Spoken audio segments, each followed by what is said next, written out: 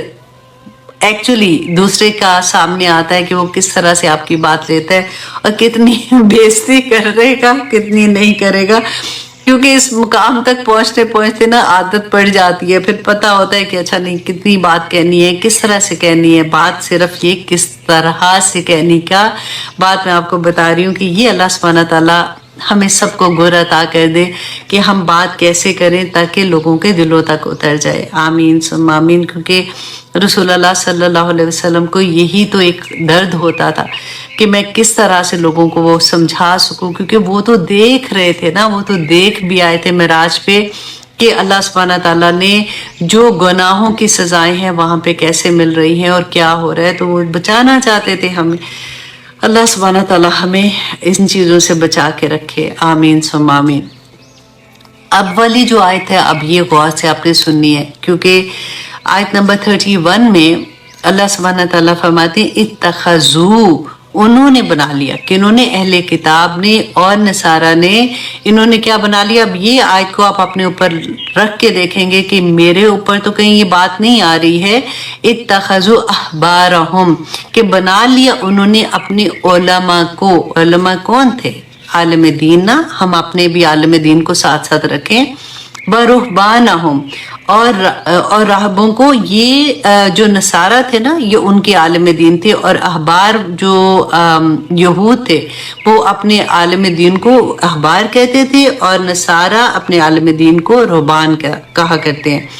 کہ انہوں نے بنا لیے اربابن، مختلف رب بنا لیے۔ دیکھیں پہلے کس کی بات تھی؟ عیسیٰ علیہ السلام اور عزیر کی۔ اب یہاں پہ اللہ سبحانہ تعالیٰ فرما رہے ہیں کہ انہوں نے اپنے عالم دین کو اپنے خدا بنا لیا، من دون اللہ، اللہ کے سوا، والمسیح ابن مریم، اور مسیح ابن مریم کو بھی۔ تو اب یہاں پہ دیکھیں کہ یہ کیا بات ہے، یہ غور سے، اب یہ پوری آیا جو ہے یہ بہت غور سے سننے والی ہے کہ حضرت حذیفہ رضی اللہ عنہ بیان کرتے ہیں کہ حضرت حذیفہ سے کسی نے سوال کیا کہ کیا یہود نے احبار اور عیسائیوں نے رہبان کی عبادت کی تھی، اور اس آیت کا کیا مطلب ہے؟ انہوں نے کہا کہ انہوں نے اپنے علماء کی عبادت نہیں کی تھی، لیکن جب وہ ان کے لیے حرام کو حلال کر دیتے تھے تو وہ اس کو حلال کہتے تھے، اور جب وہ ان کے حلال کو حرام کر دیتے تھے تو وہ اس کو حرام کہتے تھے۔ تو یہی ان کا اپنے علماء کو خدا بنانا ہے۔ آج آپ غور کیجئے، آج فتویٰ شاپنگ نہیں ہوتی ہے۔ ہمیں ایک جگہ سے جب ہم پوچھتے ہیں کسی عالم دین سے کہ اس کے بارے میں اللہ کا کیا حکم ہے، اور اگر ہمیں وہ پتہ چلتا ہے کہ اچھا اس کے بارے میں تو یہ حکم ہے، تو پھر ہمیں لگتا ہے کہ یہ تو ہم نہیں کر سکیں گے، اچھا ٹھیک ہے، پھر ہم کسی اور سے پوچھتے ہیں، پھر ان سے پوچھیں گے جا کے، پھر بھی اگر تسلی نہیں ہوگی، اچھا ہم کسی اور سے پوچھتے، اور ہم ہر طرف سے پوچھتے پوچھتے وہی بات ہے کہ اس مسلک میں یہ، تو اس مسلک میں یہ، انہوں نے یہ اجازت دی ہے، انہوں نے یہ اجازت نہیں دی۔ آج بھی وہی کچھ ہو رہا ہے۔ اور آپ یاد کیجئے کہ رسول اللہ صلی اللہ علیہ وسلم نے فرمایا تھا کہ ایک زمانہ آئے گا کہ تم ان کی ایسے نقل کرو گے جیسے جوتا ایک دوسرے کے برابر ہوتا ہے نا، بالکل ایک دوسرے کے بالکل ایون ہوتا ہے، کہ اس طرح سے جیسے ایک جوتا دوسرے سے مشابہت رکھتا ہے، اور تم ایسے ان کی پیروی کرو گے جیسے ایک پاؤں کے اوپر دوسرا پاؤں ایگزیکٹلی پورا آتا ہے۔ اور بڑی خوفناک بات تھی کہ رسول اللہ صلی اللہ علیہ وسلم نے آگے جو فرمایا تھا نا، وہ انشاءاللہ آپ خود ہی اگر پڑھ لیں گے کہ کس طرح سے تم ان کی پیروی کرو گے، تو آج آپ دیکھیے کہ ہم پیروی نہیں کر رہے ہیں۔